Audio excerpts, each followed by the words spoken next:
ओम नमः शिवाय।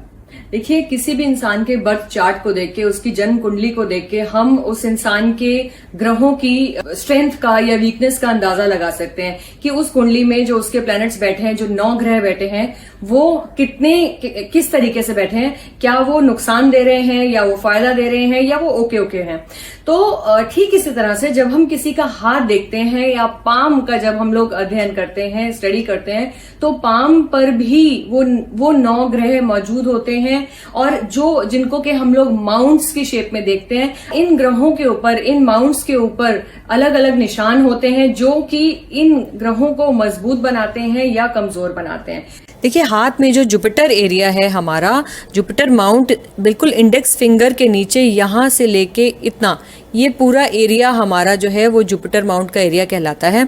जुपिटर किसी भी हाथ में हमें ये बताता है कि उस इंसान का लक, किस्मत कितना साथ देती है और कितना वो इंसान सोसाइटी में रेस्पेक्ट लेता है, किस तरह से वो रिलीजियस माइंडेड है या नहीं, प्रॉस्पेरिटी कितनी मिलेगी ज़िंदगी में उसको, कितना उसमें ईगोइस्टिक टेंडेंसीज हैं, लीडरशिप क्वालिटीज़ किस तरह की हैं।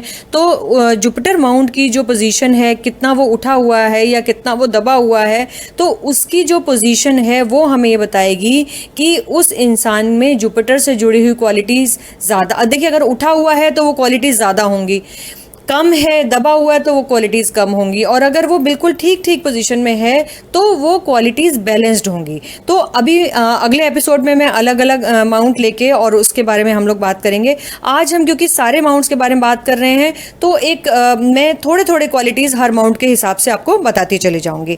अब आगे बढ़ते हैं, शनि का जो माउंट है वो क्या बताता है। देखिए, शनि का माउंट बिल्कुल मिडल फिंगर के इस तरह से नीचे का जो ये एरिया है, ये हमारा शनि का माउंट होता है।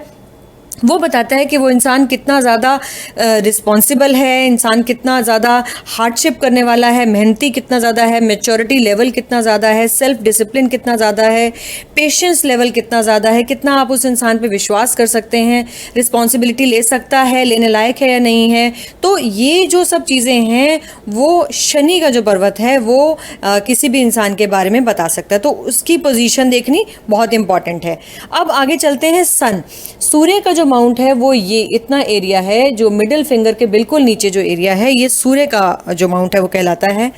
और अगर उसकी पोजीशन अच्छी है तो नेम फेम अच्छा मिलेगा, गवर्नमेंट जॉब मिल सकती है, इंसान अपनी ज़िंदगी में एक ब्राइट करियर चूज़ कर सकता है, पावर अच्छी होगी उस इंसान के पास। तो ये सब चीज़ें जो हैं वो सूर्य का पर्वत जो है वो बताता है। अब चलते हैं मरकरी, ये जो बिल्कुल लिटिल फिंगर के नीचे ये एरिया है, इतना एरिया हमारा बुध का एरिया होता है। और बुध, जैसे कि सबको पता है, बुध बुद्धि के बारे में बताता है, किसी भी इंसान की इंटेलेक्चुअल कैपेसिटी क्या है, कितना शार्प है, किस तरीके से वो डिसीजन ले सकता है, उसकी जो स्पीकिंग स्किल्स हैं, बात करने की जो स्किल्स हैं, कितना अच्छा डिबेटर है, वो पब्लिक स्पीकर किस तरीके का है, या क्या कितना श्रूड है, कितना बेईमानी कितना कर सकता है। डेफिनेटली अगर जो बुध का पर्वत है वो काफ़ी दबा हुआ होगा या उस पर कुछ बैड मार्किंग्स होंगी तो उतना ही, मतलब वही है ना कि बुद्धि का प्रयोग हम अच्छे जगह भी कर सकते हैं और बुद्धि का प्रयोग हम बुरी जगह पर भी कर सकते हैं। ये जो एरिया है हमारा, ये मून का एरिया होता है। इतना जो पैड है ये पूरा का पूरा चंद्र का पर्वत है। चंद्र का पर्वत बताता है कि इंसान कितना इमोशनल है, कितना ड्रीमी है, उसका सबकॉन्शियस लेवल किस तरीके का है, इमोशनल स्टेबिलिटी जो है वो कितने लेवल की है, कितना वो कंटेंटेड है। क्या अगर मून का जो हमारा माउंट है वो ख़राब है तो ऐसा हो सकता है कि उस इंसान में डिप्रेसिव टेंडेंसीज बहुत ज़्यादा हों। अच्छा, मून के माउंट को ही देखकर हम ट्रैवल के बारे में भी बताते हैं, जैसा कि मेरा एक ट्रैवल पे इसके रिगार्डिंग वीडियो भी है। तो ये मून का जो पर्वत है वो हमारी इमोशनल स्टेट को बताता है। ये एरिया है हमारा मंगल का, एक ये भी मंगल का एरिया है और ये भी हमारा मंगल का एरिया है। तो जो मंगल का एरिया है वो इंसान की स्ट्रेंथ के बारे में बताता है, उसमें करेज कितनी है, उसकी फिजिकल जो है उसकी पावर कितनी है, सिबलिंग्स के बारे में भी मंगल बताता है। अच्छा, कितना जैसे कि अक्सर पुलिस वाले जो आर्मी वाले हैं तो उनका मंगल एरिया काफ़ी स्ट्रांग होता है। अच्छा, और अगर जिसको डर बहुत ज़्यादा लगता है तो डेफिनेटली उसका मंगल काफ़ी वीक है, तभी उसे डर ज़्यादा लगता है। जितने सर्जन्स होते हैं, डेंटिस्ट होते हैं, इन लोगों का अक्सर जो है मंगल काफी स्ट्रांग होता है। वीनस के बारे में बात करते हैं। वीनस का जो एरिया है वो ये हमारा कंप्लीट वीनस का जो एरिया है, मतलब जो हमारी लाइफलाइन के अंदर का जितना एरिया आ जाता है, तो ऊपर का ये मंगल और ये जो नीचे का एरिया है वो वीनस का एरिया आ जाता है। तो वीनस जो है वो किसी भी इंसान की जिंदगी में लग्जरी को, लव को, ब्यूटी को, म्यूजिक जो है वो, डांस की क्वालिटीज जो है, फोटोग्राफी हो गई, ज्वेलरी हो गया, ब्यूटी पार्लर हो गया, फिल्म इंडस्ट्रीज हो गया, तो ये जितनी भी खूबसूरती से जुड़े हुए, लग्जरी से जुड़े हुए जितनी भी चीजें हैं वो वीनस बताता है। अब बात करते हैं, ये हो गया जो बीच का हमारा पॉइंट है, ये राहु का पर्वत हो गया और ये हो गया केतु का पर्वत।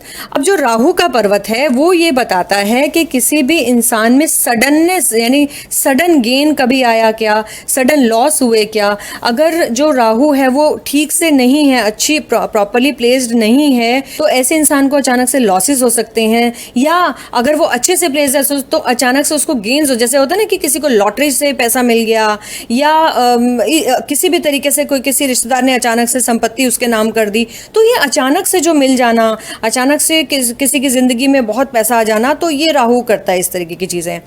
अच्छा, राहु अगर बुरी तरह प्लेस्ड है और मून के साथ उसका काफी ठीक संबंध नहीं है, तो हेलुसिनेशंस किसी इंसान में ज्यादा आ सकती हैं।